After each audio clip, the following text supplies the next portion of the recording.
It's worth mentioning that I do all my podcasting stuff on my phone. It's just me. I don't have a team like Joe Rogan or Jocko Willink. It's just me on my phone with a microphone and whatever comes out of my head. So I can't always put everything that ever happened at these commands into one video. So I will split them up here and there. This next thing I'm going to tell you, it's not really super significant, but it is something that stuck with me. But it's just a little short story that I wanted to share with you guys. So let's consider this Big Jones Unleashed Extras.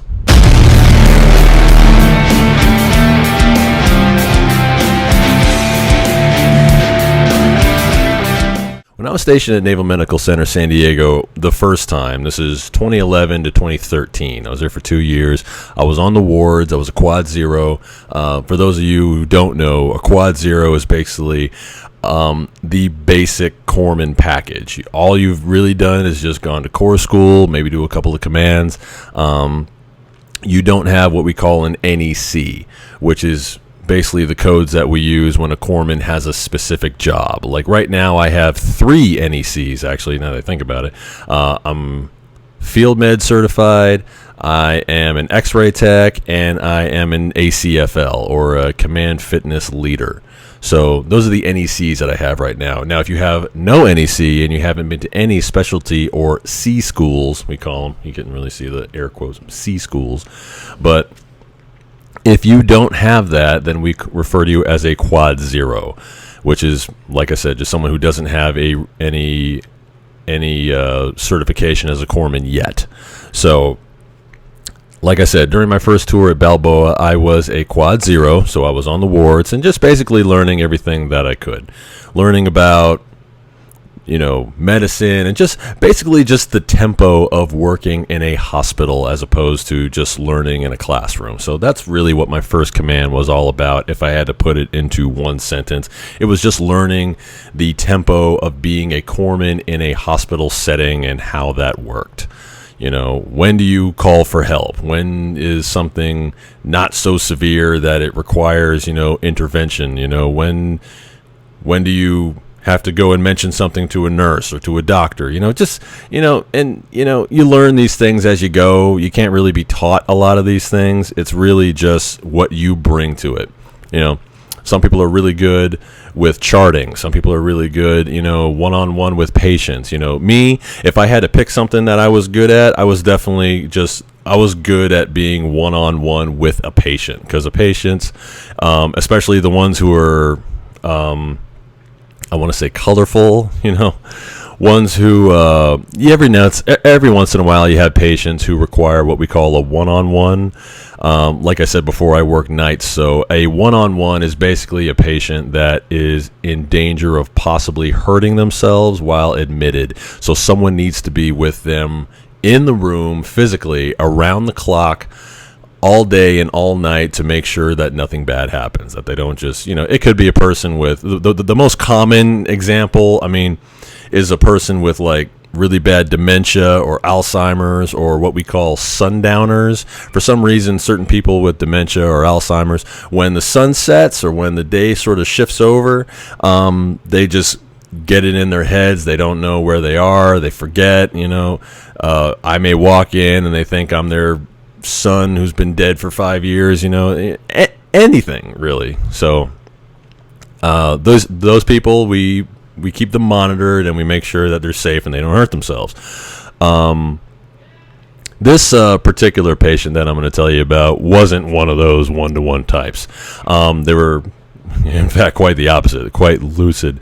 And the reason why they stick out, I'll just tell you the story. So I think this was while I was in med-surg, and I don't recall this patient's name. I wouldn't tell you their name even if I remembered it. I just try to keep that privacy. But this person I'm going to tell you about, God, such a great spirit. I don't even remember what they were in the hospital for. Some kind of ailment, obviously, but I don't recall what exactly they were in for. But this lady was about late 40s, early 50s, Army major, and she was a chaplain.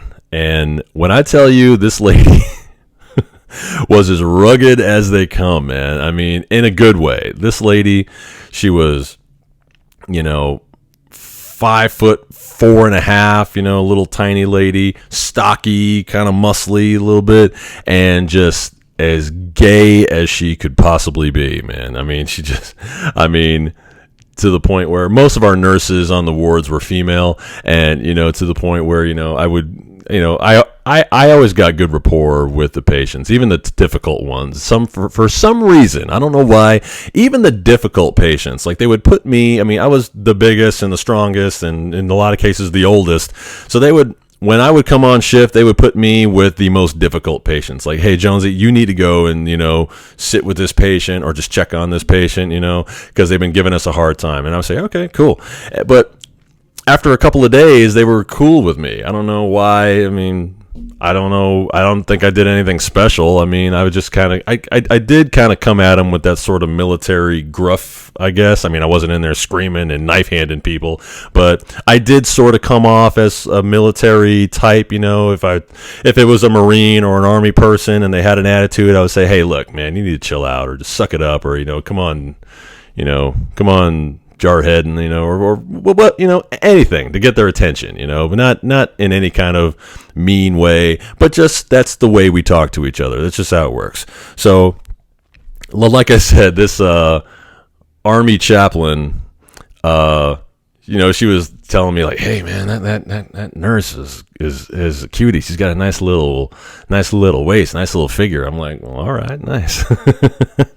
And she said this thing that I'll never forget, because when you work 12s, you work, it rotates. You'll have 1 week where you'll work 2 days a week, and then you have you'll have a 3-day weekend, and then the following week you'll work 2 days a week, and then you'll work those 3 days. So you work Friday, Saturday, Sunday.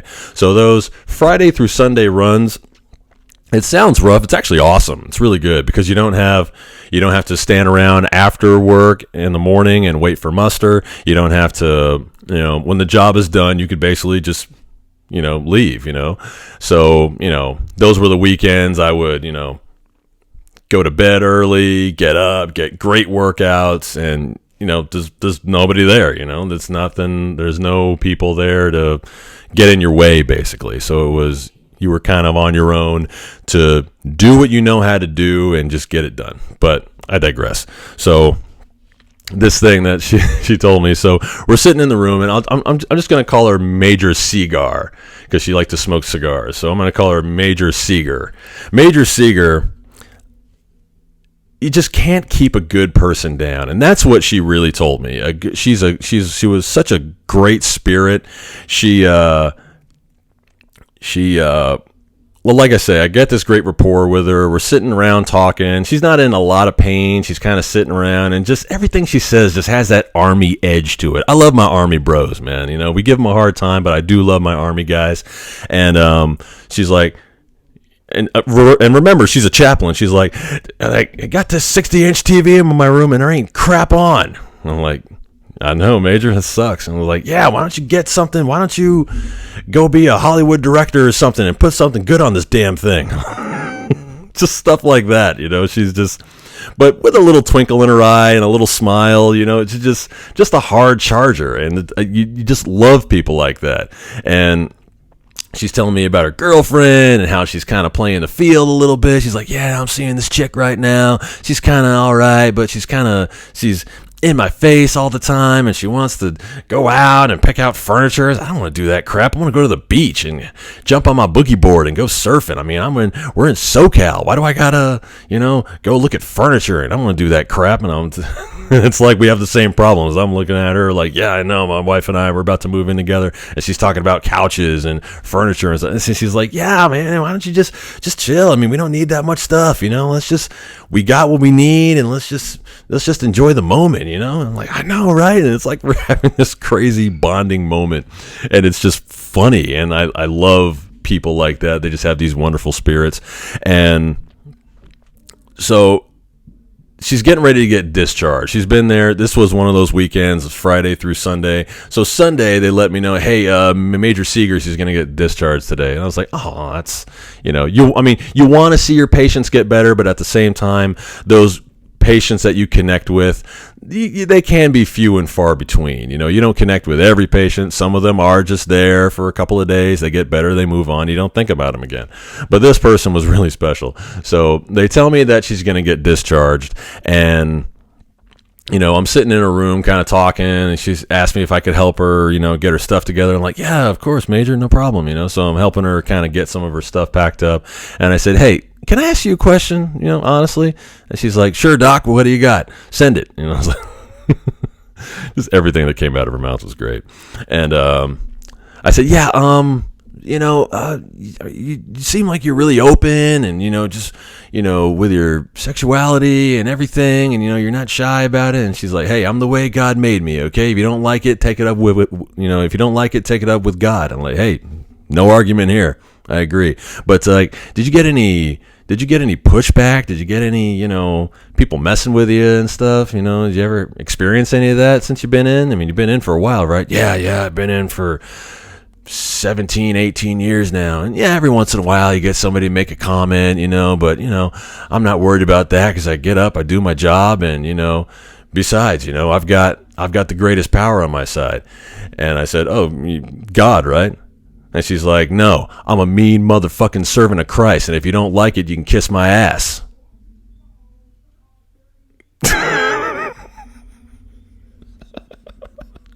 Of the top 10 things I can think of that someone has said to me in the military, that has got to be at least in the top 3. And then it kind of hit me, because then I come to find out that was actually a movie quote from the movie From Dusk Till Dawn. But it was just great. And these connections that you make, whether you're Quad Zero or you're in the fleet with the Marines or whatever you're doing in any capacity, you don't have to be a corpsman, you could be doing anything. These connections that you make, they are things that you'll take with you forever, and they really are special. And those little moments, just like now, I hadn't thought about Major Seegar in a very long time. And then, I'm obviously doing the podcast, so I'm taking notes, I'm always in my phone taking little notes, or I got notepads. So, you never know who's going to really put things into perspective for you. And that's one of the greatest things about the military, and why I encourage people to join. Because when I was a kid, my dad discouraged me from joining the military, not because of any bad situation or bad reasoning, but just because when you're a father or any parent, you always want the best.